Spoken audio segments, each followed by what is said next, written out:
but 1 American in 3 believes there was a cover-up. That discovery put a new fear at the top of my list, a fear of people who believe such things. By the time you complete this book, you will be amazed by this unusual aspect of American life. Be clear, many things are worthy of our fears. For example, the fear of environmental degradation is high on the list for the Americans sampled in this study. The authors of this book do not intend to dismiss fears altogether. However, they demonstrate the many ways in which some fears can paralyze us and distract us from things actually worth fearing. Clearly, I have the highest regard for this book, and my assessment is unbiased by the fact that the annual Chapman University Survey of American Fears, from which it emerges, was a project of the Earl Babby Research Center. Just a coincidence, perhaps. The book is well worth your time and attention in any event. Earl Babby, Campbell Professor of Behavioral Science, Emeritus, Chapman University. Introduction. On July 1, 2015, Catherine Steinle was enjoying a walk along Pier 14 with her father and a friend. It was a beautiful day with friends and family, a day without fear. Then Jim Steinle heard a loud bang. His 32-year-old daughter slumped against him, said, "Help me, Dad," and collapsed onto the concrete pier.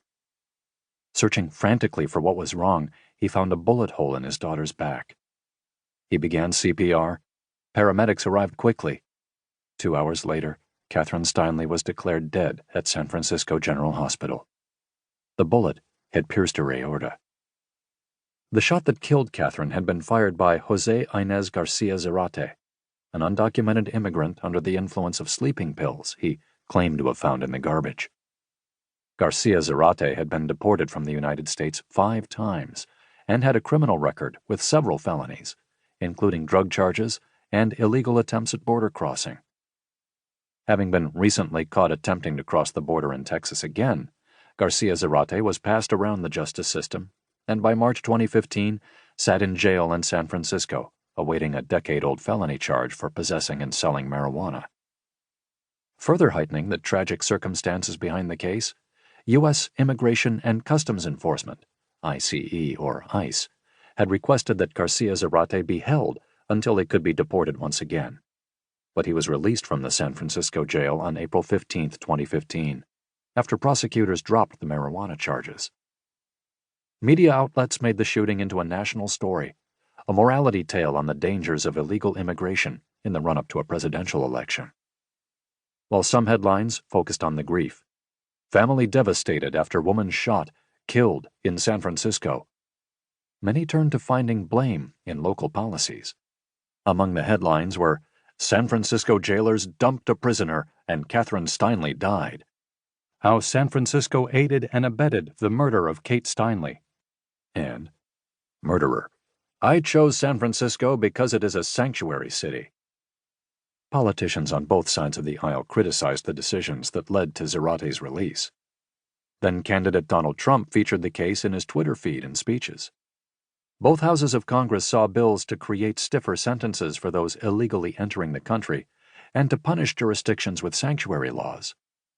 When a jury acquitted the immigrant of all murder charges, a second round of anti-immigrant fervor was ignited. Part of the reason that Steinle's shooting became a cultural touchstone was that it simultaneously tapped into a number of America's greatest fears: guns, drugs, random acts of violence, illegal immigrants, and a justice system that seems to prioritize criminals over law-abiding citizens. But this simple story of a hardened criminal alien preying on the innocent was, in fact, far more complicated than it first appeared. First, as opposed to being a random predatory attack, it is highly probable that Steinle's shooting was accidental, as Garcia Zarate testified at the trial, although he initially told police he was shooting at a sea lion. The bullet had ricocheted off the concrete pier some 12 to 15 feet in front of Garcia Zarate before hitting the victim another 80 to 90 feet away. As one ballistics expert noted, "You couldn't do this on purpose." The jury members agreed that the shooting was accidental, or at least had reasonable doubt.